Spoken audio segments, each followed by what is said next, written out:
Ini memang tahan lasuk senang cerita.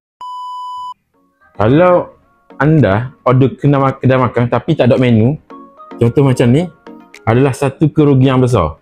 Tengok macam tu menu ni. Yang ni tahan ni kali saya kalau tengok ni bukan kertas Yang ni kita guna PVC.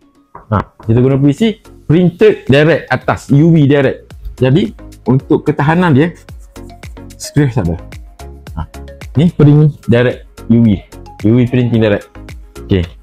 So dalam satu A3 ni lebih kurang saiz A3 boleh print hadapan menu makanan, belakang menu air.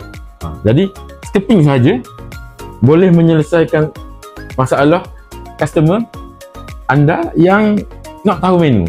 Dan yang ni memang tahan lasuk senang cerita. InsyaAllah tahan air auto confirm dah, sebab memang material plastik dan tebal molek. Jadi bagi anda yang mahukan kedai anda lain daripada lain, boleh kontak Menteri Printing untuk buat menu macam ni. Ni menu PVC.